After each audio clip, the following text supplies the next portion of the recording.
verdade, o que você quer ser? Quando bota uma coisa no sol, antes do meio-dia ela já para de esquentar. Porque uma hora ela já está tão quente que ela está emitindo radiação infravermelha, na mesma taxa que ela recebe. Ou seja, não é enquanto estiver no sol a temperatura aumenta. Tanto que mesmo depois que passou o meio-dia o sol continua batendo, mas aí a temperatura pode até baixar, mostrando que quando o sol diminuiu, o quanto de energia a substância irradia já supera o quanto ela absorve. Certo? Tem que lembrar daquela parte que eu falei do corpo negro para matar essa questãozinha, era a partezinha delicada. Não para de absorver.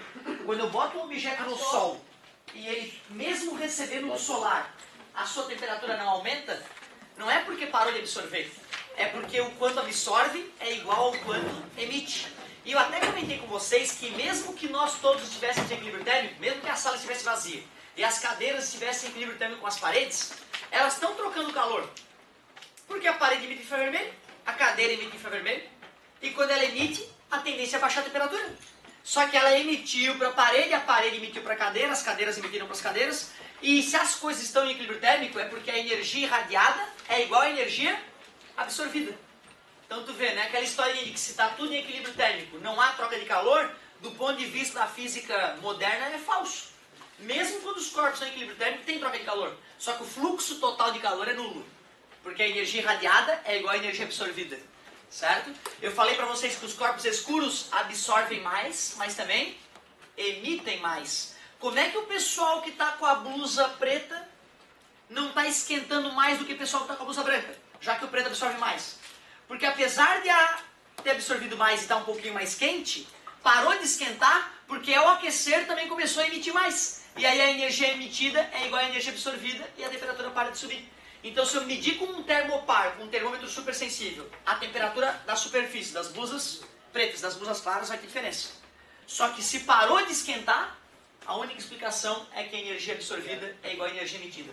Era uma das boas questões daquele nosso trabalhinho. Fiquei triste, porque nós temos alunos que são top aqui na sala de aula. Nós temos pelo menos meia dúzia de alunos top, vocês sabem disso. E eu não vi nenhum 13. Ninguém tirou 13. Tinha que ter uma porra do 13. Vi 12.8, 12 ponto alguma, mas 13 eu não vi. Ô puto. Alguém tirou 13? Queria um 13. Mas tudo bem, passou. O negócio é o seguinte. Ótica geométrica. Te contei já, cara, uma porrada de coisa. Fui folhear a apostila agora. Cara, já foram vários tópicos ali. Seria muito legal tu dar uma lida. Se tu me achar algum detalhezinho que eu não comentei, eu ia ficar muito orgulhoso do senhor. Falasse tudo, mas não comentasse isso aqui, ó, que é uma coisa que eu não entendi. Eu ia ficar tão feliz se aparecer na semana e vem com essa dúvida. Obrigado, meu querido. Melhoras pra ti, cara. Ó, galerinha, uma coisa muito legal. O colega me chamou no final da aula. Professor, que história é essa de a gente enxergar de cabeça pra baixo? Que história é essa? Cara, se tu pegar uma caixa de sapato na tua casa, cortar o fundo dela e colar papel vegetal ou papel manteiga, que é um material translúcido, pegar um palitinho de dente, fazer um furo pequenininho nessa caixa. Se tu escurecer o teu quarto e abre uma fresta na janela num dia ensolarado, se tiver uma árvore ali do lado da tua casa, bem ensolarado, o sol batendo na árvore, se tu apontar o orifício da tua câmara escura para a árvore, que é um objeto, nós perceberíamos que existem infinitos raios de luz saindo da cabeça da árvore. Existem infinitos raios de luz saindo da base da árvore. Certamente existe um raio de luz que sai da base da árvore, atravessa o orifício e bate na parte superior da câmara escura. Certamente existe um raio de luz dos infinitos que sai da copa da árvore, passa pelo orifício e atinge a parte inferior da câmara escura. As crianças ficam chocadas e estarrecidas no fundamental quando a gente realiza esse experimento, porque elas veem no papel vegetal estampada a imagem da árvore para a qual elas apontaram o orifício da câmara. Só que a árvore está de cabeça para baixo. As crianças não se conformam, elas passam um dedinho no furo, achando que o professor sacaneou elas e botou alguma coisa ali. Elas olham pro furinho e, cara, só tem um furo ali. E a imagem está de cabeça para baixo. Professor, o que houve? Por quê? A gente explica para elas. É só por dois motivos. Porque a luz anda e porque os raios de luz são eles se cruzam no furinho e não atrapalham a vida do outro. Cara, o teu olho é essa bolinha que tu julgava uma bolinha preta não é uma bolinha pintada de preto, é uma janela transparente para o olho. E só é preta porque o olho é escuro dentro dele. O teu olho é uma câmara escura. O que eu estou te dizendo é que agora, lá na tua retina, que deve ser uma coisa pequenininha, a tua retina, né, já que está dentro do teu olho, tem um mini Otávio de cabeça para baixo, de 1 centímetro e pouco, estampado lá, falando loucamente. E é o teu cérebro que te faz me enxergar de cabeça para cima. Porque dentro do teu olho tem uma imagem de cabeça para baixo, de mim. Loucura, né? Apesar de o teu mecanismo de visão receber a imagem de cabeça para baixo, teu cérebro me enxerga de cabeça para cima e com a noção de distância adequada, né? Tu consegue ter noção de quanto espaço tu daria para me encostar. Por isso que tu consegue desviar de uma bolada, consegue acertar alguém com uma bola, porque tem essa noção de distância. Mas essa noção de distância vem da tua vivência, porque o teu sistema óptico não está projetando a realidade na tua retina. É uma realidade reduzida que está acontecendo lá na tua retina. Isso é muito interessante. Fala, meu amor. Existe alguém no mundo, por acaso, algum problema que não dê pra ver? Aparentemente sim. Quando a gente começou a estudar esse fenômeno da visão, a gente percebia no cérebro ocorrendo essa inversão. Então, na hora do cérebro processar as informações que vêm da retina, fica claro que o cérebro reverte a imagem que chega na retina. Dá para perceber isso neurologicamente falando. E aí, documentando isso, investigando as pessoas, percebemos que, sei lá, a cada 100 mil pessoas tem uma que na ressonância magnética não parece essa reversão da imagem. Só que ela não tem sintoma. Ela não demonstra sintoma, ela vive normal, ela não vai pegar uma coisa no chão e bota a mão para cima. Porque desde criança ela já vê daquele jeito. Então, de certa forma, o cérebro dela driblou essa dificuldade inicial que de repente ela tinha de perceber que na retina dela estava invertido e o cérebro processava invertido. Então é possível que essa criança tenha tido um pouco mais de dificuldade de perceber motoramente, pegar os objetos, entendeu? Mas depois o cérebro resolve essa encrenca, né? Não se esqueçam, tem casos onde a criança tem tumor no cérebro, tu tira metade do lóbulo cerebral da pessoa. 2 hemisférios, tu arranca metade.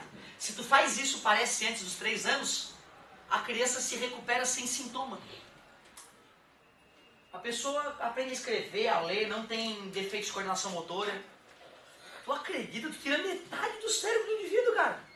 E a pessoa é praticamente normal. Tem pequenas sequelas, desde que tenha sido feita essa lobotomia, né, de tirar metade do cérebro do cara, muito cedo. É inacreditável, né? Tem muitas crianças que tu assiste a entrevista dela, não dá pra acreditar. Tu tira a radiografia, metade do cérebro não tem. Poderoso cérebro, né? Chama-se plasticidade cerebral. A gente sabe que ela é muito maior quando a criança, né, quando a pessoa é jovem, mas ela existe na velhice também, a gente achava que não. Mas na velhice o cérebro ainda pode sofrer modificações, ele ainda é plástico, me perdoa mais uma vez. Galerinha, legal a ideia, hein? Eu preciso que tu entenda a matemática básica por trás disso. Vocês enxergam 2 triângulos?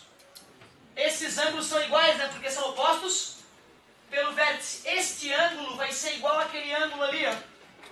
E este ângulo vai ser igual àquele outro ângulo. Portanto, triângulos que têm ângulos iguais são ditos semelhantes e têm seus lados proporcionais. Vou chamar de O a altura do objeto. Vou chamar de I a altura da imagem. Vou chamar de P a distância do objeto ao orifício, P de posição. E vou chamar de P' a distância da imagem ao orifício, P de posição. Linha porque é da imagem e não do objeto. Vocês devem aceitar que a base de um triângulo dividido pela base do outro é igual à altura de um triângulo dividido pela altura do outro. Por semelhança de triângulo nasce a fórmula mais famosa da ótica geométrica. Quando eu comparo o tamanho da imagem com o tamanho do objeto, se der 5 essa razão, eu posso dizer que eu ampliei em 5 vezes, né? Se der 0,5, quer dizer que eu reduzi a metade. Por isso que a gente chama essa razão de I sobre O de ampliação.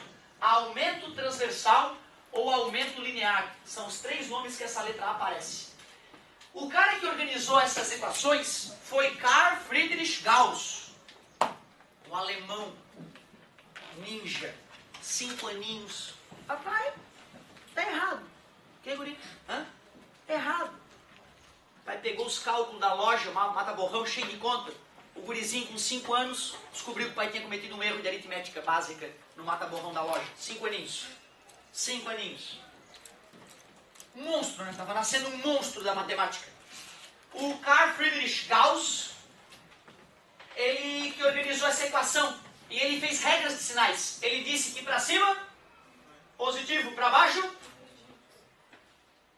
Portanto, esse objeto está de cabeça para cima, o resultado é um número positivo. Como a imagem está de cabeça para baixo, esse número para representar a altura da imagem deve ser um número negativo dividido por um número positivo vai dar um resultado negativo. Para que esse lado também fique negativo, já que são duas distâncias positivas, eu vou colocar um menos desse lado da equação.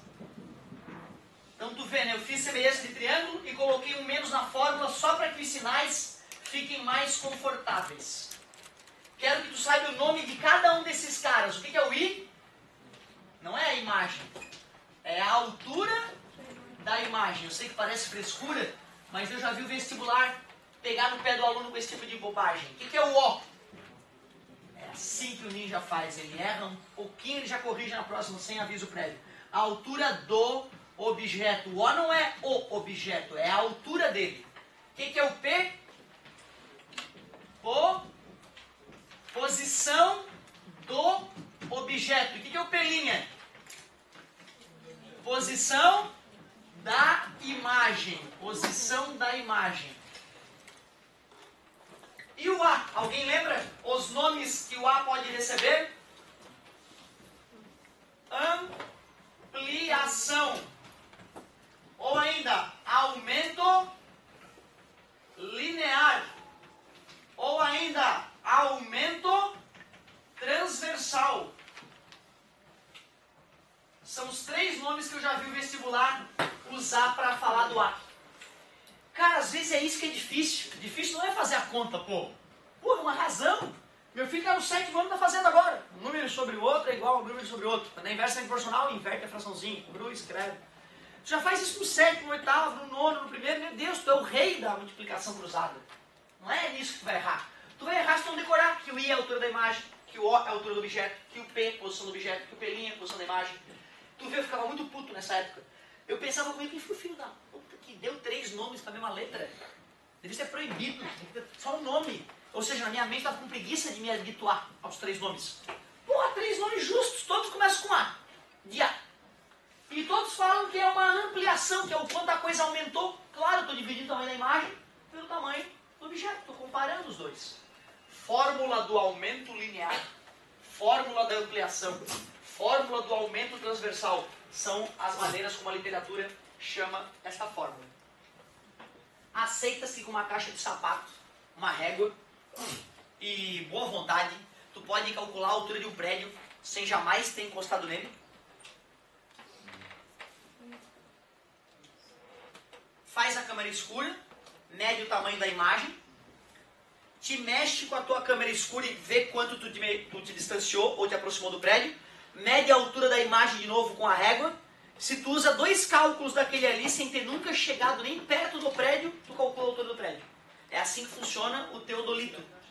É assim que funciona. Claro, vai ter que saber o tamanho da caixa, vai ter que saber as outras dimensões, né? É assim que funciona o teodolito. Já viu na rua um cara segurando uma plaquinha longe e um sujeito com um tripézinho, geralmente um equipamento amarelo? É uma câmera escura, na verdade, só que tecnológica. Aquela câmera escura te ajuda a medir as coisas que tu tá vendo ali. E é assim que a gente calcula o nível, a altura das ruas, a altura de um prédio. Dessa maneira, por semelhança de triângulos. Legal. Pois não. Esse negativo é porque essa conta para essa situação vai dar um resultado negativo. Porque Gauss disse que as coisas que são medidas na vertical, na ótica, o que está virado para cima é positivo, o que está virado para baixo é negativo. Que nem no plano cartesiano, para cima é mais, para baixo é menos. Já que a imagem está de cabeça para baixo, vai dar um resultado negativo. Como o objeto está de cabeça para cima, vai dar um resultado positivo. Se eu divido o número negativo por um número positivo, vai dar um resultado negativo. Só que essas duas distâncias são resultados positivos. Dividir um número positivo por um número positivo vai dar um resultado positivo. Para que ficasse coerente o resultado negativo igual ao resultado negativo, eu na marra coloquei o menos ali. Então o menos não veio da semelhança de triângulo. O menos veio da cabeça do Gauss, que decidiu que era legal dizer que para cima é mais, para baixo é menos. Professor, nos Estados Unidos, aqueles atiradores de elite, eles usam o binóculo, né, para saber a distância. E como que aquele binóculo ele consegue dizer o valorzinho a distância? Pois então, tem várias maneiras de detectar a distância de um objeto até outro. Uma das técnicas é emitir uma luz, um laserzinho, de preferência infravermelho ou ultravioleta, que uma pessoa não enxergue no escuro, para não ser detectado. Aí esse laser bate lá na parede e volta. E o computador dentro daquele binóculo calcula quanto tempo demorou entre o sinal emitido e o sinal recebido. Como a gente sabe a velocidade da luz, velocidade igual a distância sobre tempo, ele faz a continha rápida e descobre qual é a distância aonde eu apontei o laser. Certo? Fantástico, né? Ele consegue regular a tua arma para ela, na hora de fazer a parábola, atingir exatamente o alvo. Tem um outro método que é fantástico, não sei se já comentei com vocês, um sistema que eu vi há relativamente pouco tempo, alguns poucos anos eu vi que isso existia. Está instalado em algumas cidades norte-americanas, são microfones. Microfone apontando para lá, um para lá, outro para cá, tu vai em cima de um prédio alto. Tiro de arma, plá. Minutos depois a polícia está onde o tiro foi disparado. Já preparada para o tipo de arma que foi disparada e para a quantidade de armas que estão na região. Quando eu tenho esses microfones direcionais espalhados pela cidade e tenho um computador recebendo o som, quando um estampido de arma é registrado pelo computador, ele vai chegar primeiro no microfone mais perto, depois no microfone mais afastado. E com a diferença de tempo entre a chegada em um microfone e outro, eu sei onde é que veio o tiro, com grande precisão. E pelo tipo de tiro eu consigo saber qual é a arma, quantas armas tem, quais são os calibres, quantas pessoas estão atirando. Então tu vê, cara, esse sistema é foda. Tem algumas cidades norte-americanas que tem esse sistema. Libera a arma. O bêbado chegou, deu um tiro para fora da janela de casa. Pum. Na hora, daqui a pouco tem um policial no teu prédio, que atiraram do tal andar de tal janela. Bate lá, vê, tá armado, por que desse esse tiro? Não pode tirar sem motivo. Foi legítima defesa? Não foi. Isso não pode, né? Entendeu? Foda, né, cara? Imagina que coisa maravilhosa. A gente instalado pelo mundo.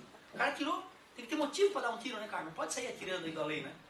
Ah, não, tem um clube de tiro. Pô, fantástico, cara. Meu, que delícia. Cara, adoro dar tiro. Adoro, tenho arma em casa, né? E agora parece que eu não vou mais ser fora da lei, certo? Porque eu tenho arma do meu bisavô. Como é que eu vou me desfazer de uma arma do meu bisavô, porra? Não quero matar ninguém, tá lá em cima do bar lá de casa, coisa bonita. Uma arma de 1800 e cacetada. Como é que eu vou me desfazer dessa arma, né, cara? Eles queriam que eu vendesse pro governo por, sei lá, por 200 reais aquela arma. Aquela arma me vale muito mais que 200 reais, né? Sentimentalmente. Então tu vê, por enquanto eu sou bandido no país, porque eu tenho essa arma em casa, certo? E eu acredito que daqui a pouco eu vou poder ter essa arma sem ser considerado bandido, né? Porque se um dia quiser tirar com ela, eu vou para um clube de tiro e me divirto lá, né? Isso não vai gerar problema. Mas é uma questão interessante do desarmamento, sou a favor do desarmamento. Mas não do jeito que foi feito, né? Não tirar a arma de todo mundo. Tirar a arma de quem, né, não consegue se controlar com a arma. Mas legal, né, cara, isso que tu falou. Tu acredita que esses americanos criaram esse sistema para botar no Jeep? Tem Jeep norte-americano, aquele H, sei lá das quantas, que tem um capacetezinho cheio de microfone em volta, aí tá se passando com o teu Jeep. De repente alguém atira escondido na moita, no RID no Jeep. No visor do Jeep mostra onde é que tá o cara que te atirou, cara. Ó, o tiro veio de tal distância a tal lugar. A galera já vai lá, atrás do cara que na moita deu tiro. Foda pra caramba, né? Pena que é a guerra, né? Às vezes faz a gente evoluir cientificamente, não só a vontade de melhorar. Às vezes é a vontade de matar, né? Muito triste. Legal. Galera, antes de parar a brincadeira e te mostrar como é que faz questãozinha de câmara escura, deixa eu contar um outro detalhe. Eu digo para os meus alunos que desde que eles têm 12 aninhos, mais ou menos, eles já dominam de cabeça as leis da reflexão. Eles só não sabem disso. Eles só não sabem que são as leis da reflexão que já estão na mente dele. Mas eu vou te provar. Para a gente entender a reflexão da luz, a gente tem que conhecer os elementos. Esta linha é a superfície refletora. Quem poderia ser a superfície refletora? Um espelho. Superfície da água. Uma superfície bem polida. Eu vejo a lâmpada ali, 2 lâmpadas refletidas ali, ó. Pode ser até o olho de outra pessoa. Quando eu olho alguém de perto no olho, eu me vejo pequenininho. Eu estou ali no olho dela, refletido. Então, tu vê, né? Superfície refletora. Eu primeiro quero te ensinar uma superfície refletora plana. Essa parte rabiscadinha não é a superfície refletora, é o fundo dela. Então, essa aqui é a parte espelhada, essa aqui é a parte não espelhada, é a parte preta do espelho, onde a luz não reflete. Lá vem um raio de luz, anda em linha reta.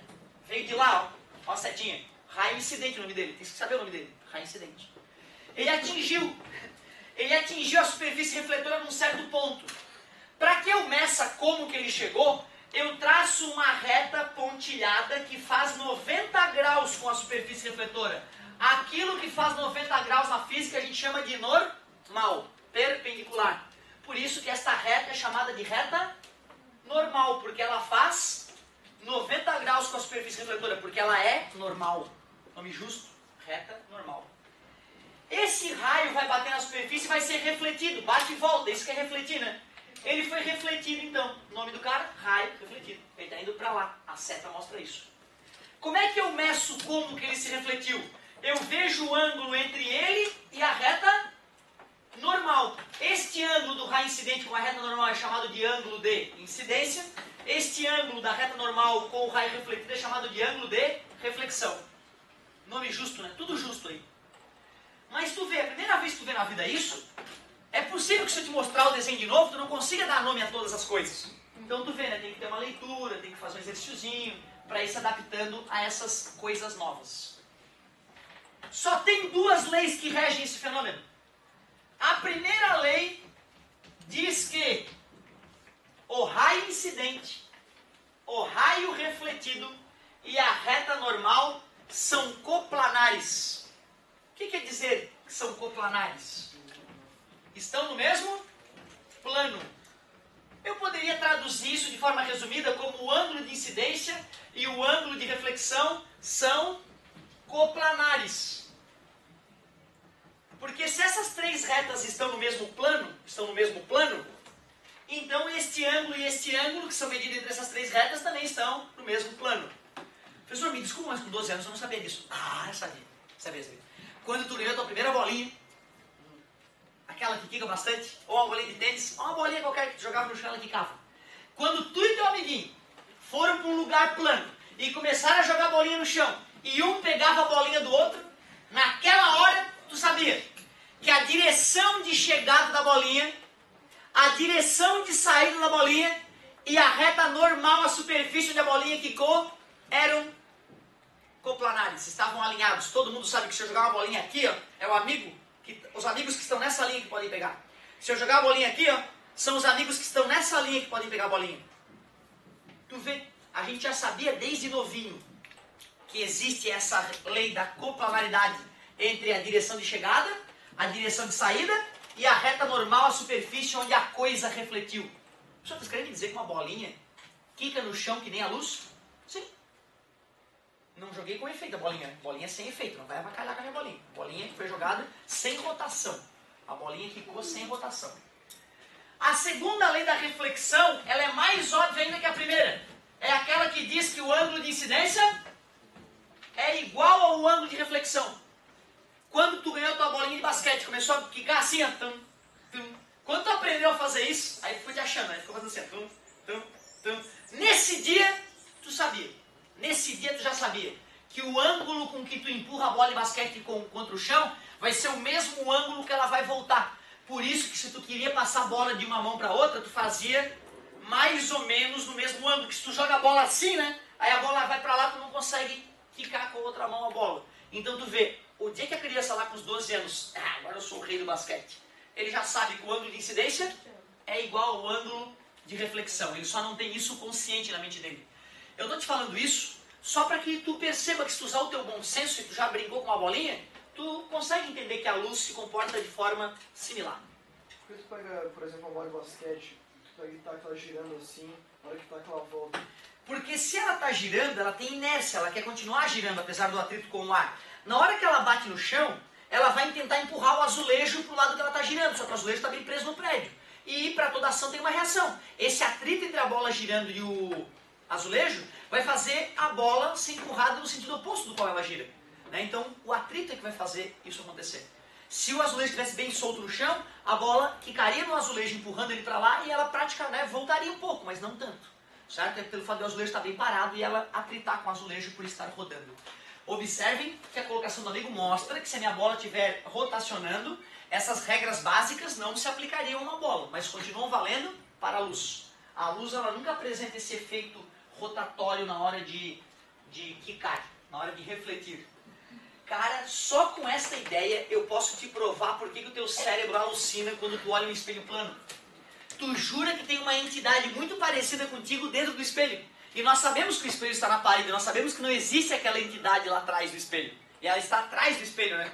Só com essas regras eu consigo te provar por que o teu cérebro está alucinando na frente de um espelho plano. Vou te mostrar como é que funciona um espelho plano. Dica. Tu jogou a bolinha uma vez, né? E estavas esperando que ela vinha pra ti, ela bateu no morrinho artilheiro e foi pro lugar errado. Né? Clássico isso acontecer. E será que eu posso dizer que nessa hora as leis da reflexão não foram obedecidas? Foram. Quando uma superfície é perfeitinha, bem lisinha, a luz chega organizadamente e se reflete organizadamente. Chama-se de reflexão especular. Especular porque lembra? Espelho. A reflexão que ocorre em um espelho. Mas a luz está sendo refletida aqui também, não está? Sim. Tem luz, bate na parede, eu vejo parede. Então tem luz refletida. Por que eu não me vejo na parede?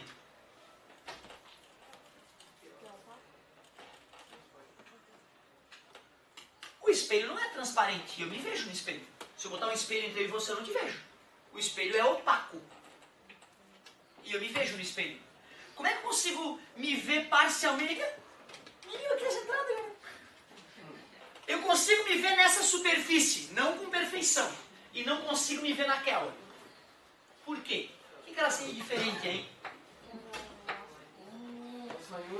Caramba, toda rugosa, né? Tem luz que bate na minha pele e vai em direção à parede. Bate na parede e volta. Só que a luz que refletiu na parede e voltou, volta com a minha imagem? Não, porque como está cheio de morrinho artilheiro, cada raio refletido vai para um caminho diferente. E aí se perde a imagem. Se perde a forma original da luz refletida. É quando a luz bate numa superfície rugosa. Mesmo que os raios cheguem organizadamente, ao se refletir, as leis da reflexão vão ser obedecidas, mas em planos diferentes. Ali tem um plano que está inclinado, ali tem um plano que está menos inclinado, ali tem um plano que está menos inclinado ainda. E se eu fizesse mais raios de luz, eu veria que os raios de luz estão se embaralhando. Como a luz chegou organizada, mas foi refletida desorganizadamente, sofreu difusão. A gente chama de reflexão difusa. É a que ocorre na maioria dos objetos. É a que ocorre na tua pele. No teu olho a reflexão é especular, porque teu olho é lisinho, mas na tua pele a reflexão é difusa. Por isso que eu não me vejo refletido na minha própria pele. Por isso que eu não me vejo nos objetos do dia a dia, na maioria deles. Só naqueles que são bem lisinhos. Só naqueles onde vai ocorrer a reflexão especular. Mas cuidado, em ambos os casos as leis estão sendo respeitadas, porque são leis. Não, mas aí tu vê, eu consigo ver a minha sombra aqui também, se eu me aproximar. Não é outra. Que bom que tu falou isso. O nome disso técnico não é sombra. O nome disso é penumbra. Sombra é ausência total de luz. E quando eu vejo a sombra da minha mão, eu estou vendo embaixo aqui, tá vendo? Então é uma região menos iluminada que outra. Uma região menos iluminada que outra é chamada de penumbra. Aquilo que tu chamava de sombra no teu dia a dia, agora na física, para tu ser técnico, ser ninja, tem que chamar de penumbra. Não vais falar para tua mãe ou para os teus amigos, está na praia, minha penumbra, vai te mandar merda, isso é ridículo. É sombra para as pessoas normais. Mas para quem é da física, para quem vai fazer o Enem, para quem vai fazer o vestibular, para quem vai entrar na faculdade, vai entrar como físico. E aí não. A penumbra e a sombra. Já viste sombra? É possível, mas a sombra, tu não vê o que tem embaixo dela. Tu só vê que está escuro. Tu não vê aonde a sombra está, qual é a superfície onde a sombra está projetada. Porque não pode ir luz nenhuma para lá. Anota aí no cantinho. Sombra, ausência total de luz. Penumbra, região menos iluminada que outra. Sombra e penumbra. Tu vê, se tu não faz o comentário, eu ia esquecer de diferenciar sombra, ausência de luz. Penumbra, região menos iluminada que outra.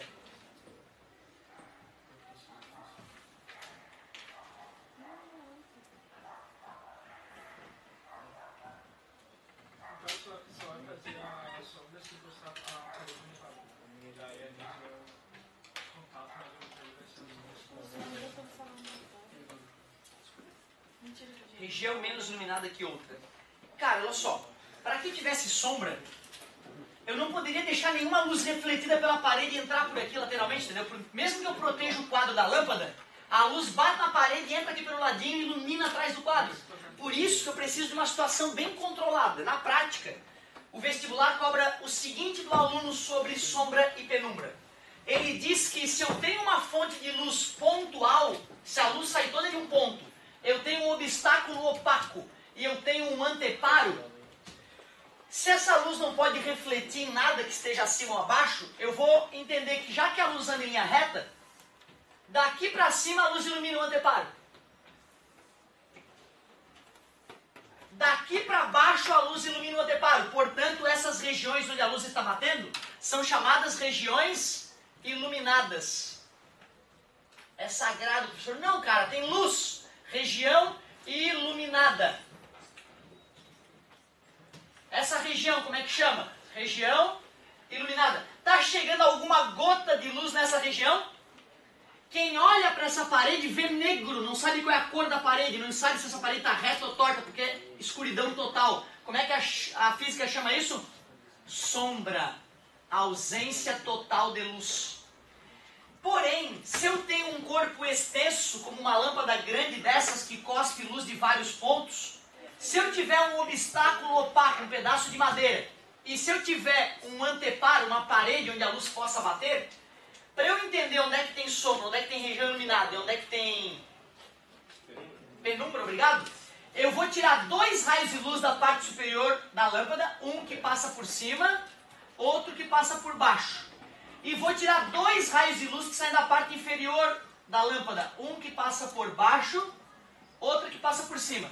Tu aceita que daqui para cima e dali para baixo toda a lâmpada consegue iluminar? Portanto, é uma região iluminada. Essa região chegou a algum raio de luz? Essa região do meio é chamada de sombra. E da sombra, ausência total de luz, até as regiões plenamente iluminadas, vai ver um degradê indo do mais iluminado até a escuridão total. Essa regiãozinha aqui e essa outra regiãozinha aqui, que são menos iluminadas que essas, são chamadas de penumbra. Então eu já vi o vestibular cobrando do aluno que a fonte de luz pontual gera sombra e regiões iluminadas, e a fonte de luz extensa gera sombra, penumbra e regiões plenamente iluminadas. Poderia ser o Sol, né? Poderia ser a Lua, né? Poderia ser a Terra, né? Concorda comigo? Eu posso dizer que essa lâmpada, na verdade, é o Sol. Eu posso dizer que esse obstáculo, na verdade, é a Lua. E posso estar representando o que acontece na superfície da Terra. Quem estivesse nesse cone de sombra, estaria vendo que tipo de eclipse? Total, porque não chega nenhum tipo de luz. Quem estiver no cone de penumbra, enxerga que eclipse? Parcial, porque vai ver uma parte do Sol exposta. E quem estiver na região plenamente iluminada, só sabe que está tendo eclipse pela internet.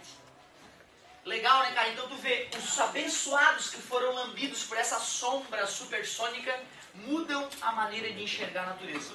Eu lembro como foi marcante. Eu fiquei anos pensando naquilo que eu visualizei quando eu vi um eclipse solar total. Que coisa impressionante. É por isso que isso aí, por isso que tu bota a mão, assim, tu vê no meio uma turma mais escura e em volta mais claro. Com certeza. É devido a essas diferenças de iluminação que tu vai conseguir. Se bem que não vai ter sombra, né? Vão ter diferentes penumbras ali, né? Como eu disse, no dia a dia, tu fazer sombra acontecer, tu tem que filtrar os raios de luz que entram lateralmente, né? Então ia ser bem delicado ver sombra na prática do dia a dia. Pessoal, deixa eu fazer o caso do espelho plano. Deixa eu te mostrar como é que funciona o espelho plano.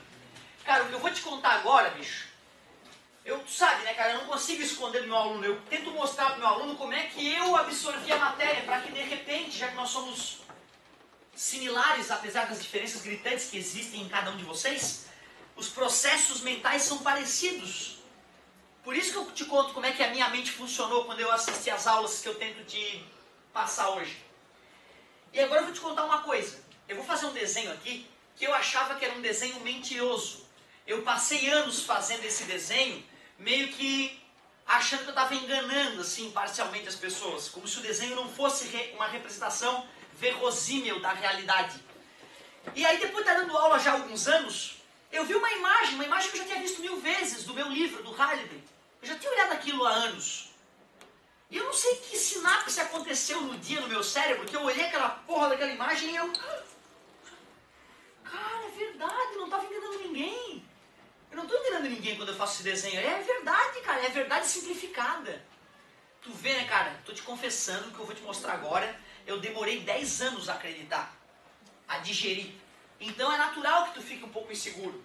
Mas olha só como é verosímil, como é verdadeira a ideia que eu tenho para te passar.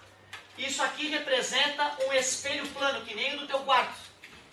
Espelho plano. Aqui está você diante do espelho plano. Você é um objeto. Calma, gente, calma, não quero ofender ninguém. Certo? É o nome que se dá à coisa que está sendo estudada na ciência. É o objeto de estudo. Que é você, no caso. Professor, eu não sou assim, não delire, eu não vou fazer os teus detalhes. Eu quero que tu saiba que aqui é a tua cabeça e teu pé. Pronto, satisfeito. Tu é inteiriço, tu é uma coisa inteira. Quantos raios de luz saem da tua testa? Refletidos, obviamente. Infinitos. Se eu desenhar os infinitos, eu morro, acabo, né, a minha vida sem sair do lugar. Portanto, eu vou me preocupar em desenhar apenas 2 raios. Vocês aceitam que deve existir este raio que atinge o espelho fazendo um ângulo de incidência de... Qual é o ângulo de incidência desse raio? 0. Porque o ângulo é medido com a reta normal. E a reta normal está aqui, né? Ela é normal ao espelho. Quando o ângulo de incidência é 0, como é que é o ângulo de reflexão? 0, porque o ângulo de incidência é igual ao ângulo de reflexão. Desenhei o raio incidente, desenhei o raio refletido. Tudo bem para vocês? Será que existe esse outro raio que atinge o espelho com uma certa inclinação? Existe, né? Porque eles são infinitos. Se o ângulo de incidência tem aquele valor, o ângulo de reflexão tem que ter... Tu aceita que se eu pegar essa distância, tá vendo o triângulo aqui? Se eu dobro essa distância para cima, tu aceita que se eu desenho um raio refletido passando por aquele ponto, obrigatoriamente esse ângulo de reflexão é igual ao ângulo de incidência? Esse é um macete que o jogador de sinuca do boteco usa direto para sair da sinuca. O jogador de sinuca do boteco, ele sabe que quando a bolinha da sinuca bate na tabela, o ângulo de incidência é igual ao ângulo de reflexão. Ele pega o taco de sinuca dele, usa como régua e mede essa distância. Marca com o giz onde ele vai ter que acertar a bolinha para poder... Claro que isso é jogo de boteco. Não pode num campeonato mundial tu fazer isso, né? Até porque o profissional da sinuca, ele consegue mapear 3 ou 4 reflexões mentalmente da bolinha. Ele vai lá e sabe que se bater ali, vai lá, e ele faz a bolinha. Então, né, é jogo de boteco. Por isso que eu chamo de macete da sinuca. Dobrar essa distância aqui. Imaginem vocês que esses raios de luz estão batendo no olho de alguém. O que o cérebro desse alguém pensa? A luz anda? O cérebro entende que a luz anda em linha reta. O cérebro desse observador vai jurar que esse raio de luz veio de lá. O cérebro desse observador vai jurar que esse raio de luz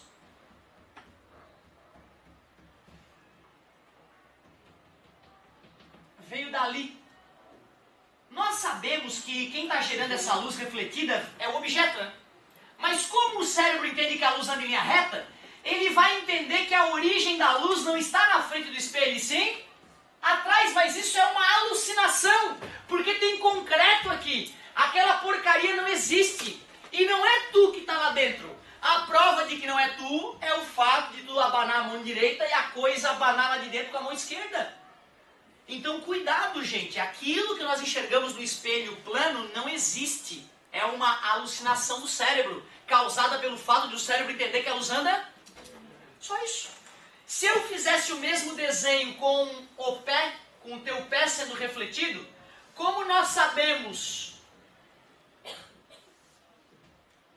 que a imagem do teu pé vai estar naquela regiãozinha, prolonguei os raios refletidos, e como eu sei que tu é inteiriço, a tua imagem também é inteiriça. E por isso que a imagem fica com o mesmo tamanho.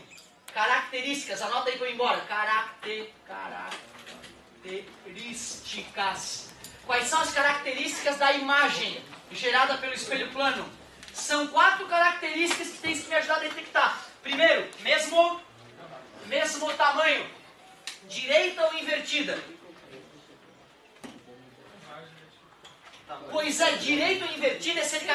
cima ou de cabeça para baixo? Tu te vê de cabeça para cima ou de cabeça para baixo no espelho? Então a imagem é direita. Eu entendo o que tu quis dizer com invertida. Se tu levanta a tua mão direita, a coisa levanta a mão esquerda dela. Isso a gente chama de reversa. Reversa, ou se tu quiser um nome chique, enantiomorfa. É bonito, né? Enantiomorfa. Reversa. Pode ainda escrever que é simétrica em relação ao espelho. Né? Se tu dobrar a imagem e o objeto, um se encaixa no outro em relação ao espelho. Que nem essas mãos são simétricas uma em relação à outra. E a imagem é real ou virtual? Virtual é um delírio do teu cérebro, ela não existe. Ela é virtual. Toda imagem que é feita de prolongamentos de raio de luz é dita virtual. Na aula que vem eu vou te mostrar outros detalhes importantes do espelho plano. E aí, finalizando o espelho plano, começaremos o espelho esférico. Anota a tua tarefa. Talvez seja uma tarefa mais importante de todas. Porque, como provavelmente a gente só vai cobrar um detalhe ou outro desse na prova, só para aumentar a tua nota, tu só vai fixar essa matéria se tu for maduro e estudar por conta própria. Anotem aí as páginas de tarefa. Página 9, página 12,